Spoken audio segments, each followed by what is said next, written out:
రేవంత్ రెడ్డి గారి ప్రభుత్వం గత 8 నెలలుగా లక్షలాది మంది రైతుల జీవితాలతో చెలగాటమాడుతూ ఉన్నది. సరిగ్గా ఇదే రోజు పోయిన సంవత్సరం ఎక్కడైతే ఈరోజు మేము నిల్చొని ఉన్నామో లోవర్ మానేర్ డ్యాంలో 12 పైచిల్కు టీఎంసీలు ఆనాడు, అంటే సగానికి పైగా కెపాసిటీ ఆనాడు లోవర్ మానేర్ డ్యాంలో ఉండేది. సరిగ్గా ఇంకో 5 రోజుల తర్వాత పంపింగ్ అనేది టైం చేయడం వల్ల ఎల్ఎండి 24 టీఎంసీలు కూడా ఆనాడు మేము నింపి రైతుల గుండెల్లో ఒక భరోసా నింపగలిగినాం.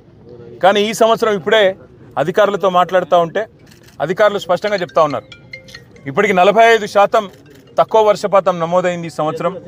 భవిష్యత్తులో సెప్టెంబర్ మాసం దాకా వర్షాలు కురిసే అవకాశం ఉన్నా దానికి గ్యారంటీ లేదు.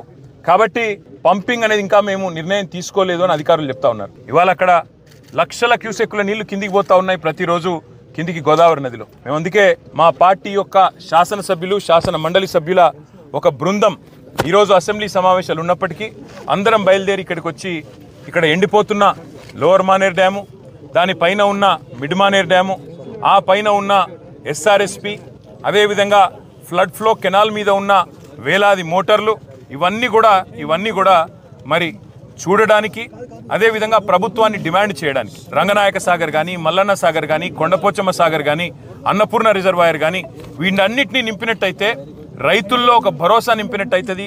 సాగునీటి విషయంలో ఒక పూర్తి స్థాయి స్పష్టత రైతులకు వస్తుందనే ఉద్దేశంతో మేము ఈ కాళేశ్వరం సిస్టంలోని రిజర్వాయర్లు, అదేవిధంగా పంప్ హౌజులు వాటి సందర్శనకు బయలుదేరి రాష్ట్ర ప్రభుత్వ దృష్టికి ముఖ్యంగా తీసుకొని ఒక్క విషయం రాదలిచినాం.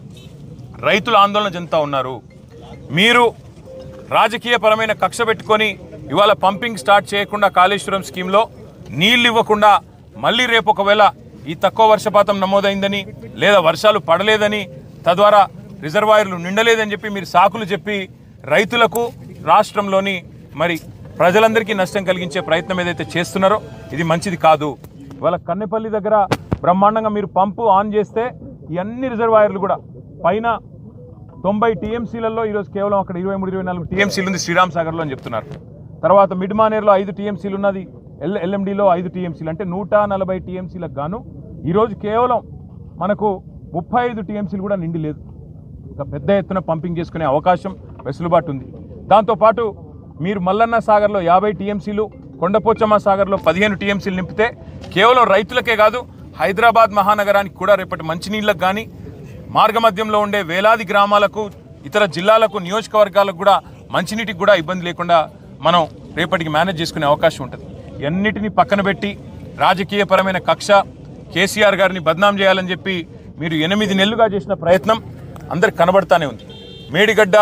మేడి పండు అయిపోయిందని, మేడిగడ్డ ఏదో కొట్టుకపోతుందని, లక్షల కోట్లు కొట్టుకపోయినాయని మీరు చేసిన ప్రచారాలన్నీ ఉత్తివే అని చెప్పి స్పష్టంగా తేలిపోయింది. ఇవాళ మా శాసనసభ్యుల బృందం, మా శాసన మండలి సభ్యుల బృందం మేమందరం కూడా క్షేత్రస్థాయి పరిశీలనకు వచ్చి ఎండుతున్న రిజర్వాయర్లు, మండుతున్న రైతుల గుండెలు ఇవన్నీ శాసనసభ సమావేశాల్లోనే మీ దృష్టికి తేవాలన్న ఉద్దేశంతోనే మా పార్టీ అధినాయకులు కేసీఆర్ గారి ఆదేశం మేరకు, గంగుల కమలాకర్ గారి సూచన మేరకు మేమందరం కూడా రావడం జరిగింది.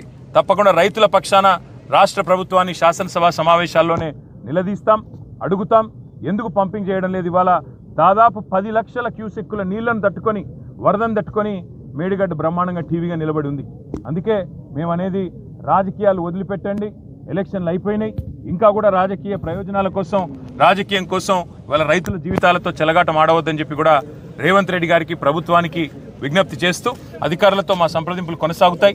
అవసరమైతే అన్ని రిజర్వాయర్లు పోతాం. ఈరోజు కేవలం ఎల్ఎండికి వచ్చినాము, రేపు ఉదయం కన్నెపల్లి పంప్ హౌస్ పోతా ఉన్నాం, అదేవిధంగా మేడిగడ్డ బరాజ్ పోతా ఉన్నాం, అక్కడ కాళేశ్వరం దేవాలయాన్ని కూడా సందర్శించాలనుకుంటా ఉన్నాం. వాతావరణం అనుకూలిస్తే అన్నీ కూడా రేపు మధ్యాహ్నం లోపల చేసి మళ్ళీ శాసనసభ సమావేశాలకు తిరిగిపోతాం.